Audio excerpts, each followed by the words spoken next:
Hello friends, welcome back to JDS education academy. So आज हम इस वीडियो में कंटिन्यू करेंगे दोस्तों क्लास 9th का चैप्टर नंबर 2 रशियन रेवोल्यूशन, जो कि हमने लास्ट क्लास में स्टार्ट किया था।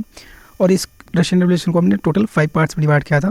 The age of social changes, Russian revolution, Feb revolution, October revolution and the global influence of the Russia revolution and the USSR. So इसमें हमने mainly 2 topic cover कर लिए थे, the age of social changes and the Russian revolution. Now next move करेंगे हम the Feb revolution और अक्टूबर revolution की ओर। अब इस वीडियो को शुरू से लेकर अंत तक जरूर देखें। इसके अलावा जो लोग फर्स्ट पार्ट को ना देखा हो, पहले उस वीडियो को जाकर जरूर देखिएगा दोस्तों, तभी आपको ये पार्ट समझ में आएगा। तो मैं लिंक आपको डिस्क्रिप्शन बॉक्स में दे दूंगा, आप वहाँ जाके फर्स्ट पार्ट को देख सकते हैं। सो वीडियो स्टार्ट करने से पहले मैं आपको बता दूँ फ्रेंड्स कि हमारा चैनल मेनली एसएसटी को डेडिकेटेड है। सो यहाँ पे एकेडमिक्स की तैयारी करवाई जाती है। तो आज ही आप हमारे साथ जुड़ जाइएगा, हमारे चैनल को सब्सक्राइब करके और बेल आइकन को दबा लीजिएगा दोस्तों। वीडियो को कंटिन्यू करते हैं, चलते हैं अपने नेक्स्ट टॉपिक पे।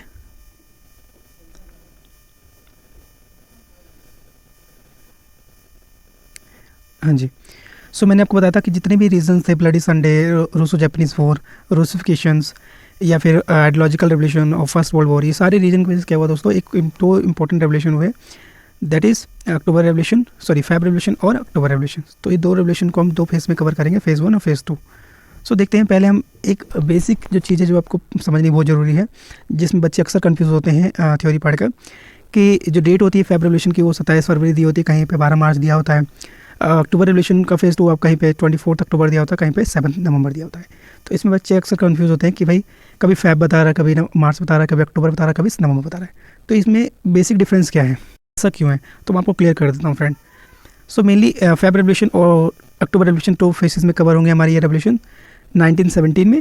सो ये देखिए यहाँ पे 2 चीज़ें मैंने लिखी हुई है, एक जूलियन कैलेंडर और गर्गेशियन। ये 2 क्या है फ्रेंड्स, कैलेंडर है, ध्यान रखिएगा।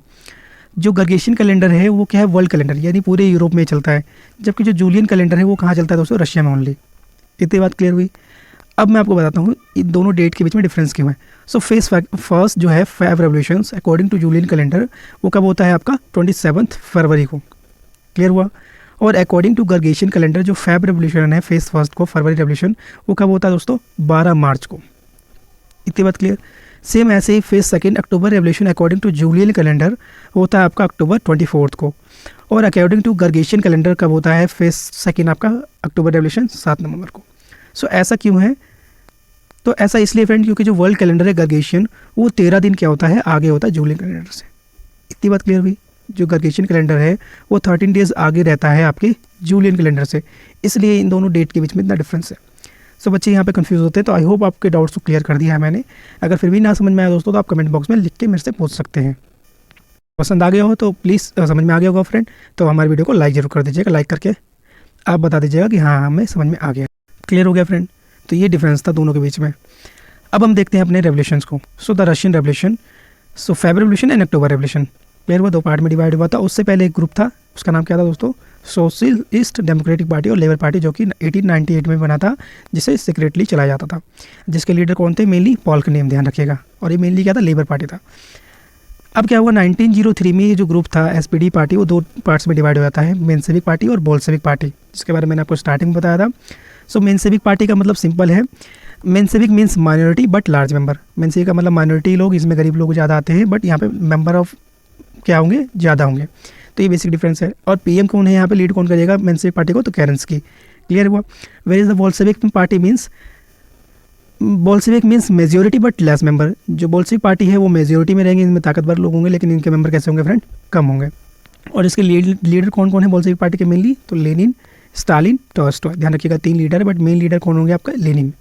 इतनी बात क्लियर हुई आपको। तो इन दोनों के बीच में डिफरेंस आता है, difference between Menshevik party and Bolshevik party. तो मेनली डिफरेंस यही है, Menshevik means minority but large member, Bolshevik means majority but less member. Menshevik party leader was Kerensky, where is the Bolshevik party leader was Lenin, Stalin, Tolstoy. तो ये basic difference आप लिख दीजिएगा। अब क्या होगा आगे, अब रेवोल्यूशन स्टार्ट होगा, फेज फर्स्ट फेब रेवोल्यूशन। तो फेज फर्स्ट देखते क्या होता है, जो कि सक्सेसफुल नहीं हो पाता फ्रेंड किसी कारण से, तो कारण भी हम जानेंगे। So 50,000 worker strike in Petrograd, Saint Petersburg, public protest erupt to Tsar Nicholas adapted in the favor of his brother Michael. Duma take power and a social democratic provisional government is formed and the PM is become to Alexander Kerensky. 50,000 से ज़्यादा लोग worker strike कर देते हैं पेट्रोग्रेड में, public protest करना start कर देते हैं। तो जार निकोलस सेकंड इसको देखते हुए क्या करता है, अपने भाई को पावर देने की सोचता है, बट वो भी क्या करता है, उसका भाई जो माइकल होते हैं वो भी रिफ्यूज़ कर देते हैं पावर में आने से। सो अब यहाँ पे क्या होगा, ड्यूमा पावर में आ जाएगी और सोशल डेमोक्रेटिक प्रोविजनल गवर्नमेंट वहाँ पे बन जाएगी, जिसके पीएम कौन होंगे पहले, अलेक्जेंडर केरेंस्की। इतनी बात क्लियर हुई। But he made his 2 mistakes, that's why Feb revolution was not successful. ये 2 गलतियाँ करते हैं जिसकी वजह से जिनका रेवोल्यूशन होता है वो सक्सेसफुली नहीं हो पाता है। तो वो कारण क्या था, पहली मिस्टेक करते हैं, he did not hold election, election नहीं करवाते हैं। और दूसरी गलती क्या करते हैं, he did not withdrawals from First world war, ये फर्स्ट वर्ल्ड वॉर से अपने सैनिक को वापस नहीं बुलाते, इसलिए जो फैब रेवोल्यूशन होता है वो अनसक्सेसफुल हो जाता है। तो आई होप आपको फर्स्ट फेज क्लियर हो गया होगा। ना अब देखते हैं फेज सेकंड, अक्टूबर रेवोल्यूशन 1970। अब क्या होगा, Bolshevik under the Leon Tolstoy demand immediate reforms and withdrawal from First world War first. जो बोल्शेविक ग्रुप के होते हैं लीडर लियोन टॉल्स्टॉय, वो डिमांड क्या करते हैं भाई कि तुरंत बदलाव करो और वर्ल्ड वॉर फर्स्ट से अपने सैनिकों को वापस बुला दो। But the government bans the Bolshevik and arrest the leaders, but जो गवर्नमेंट होती है वहाँ की ड्यूमा, वो क्या करती है, बोल्शेविक लीडर्स को अरेस्ट कर लेती है।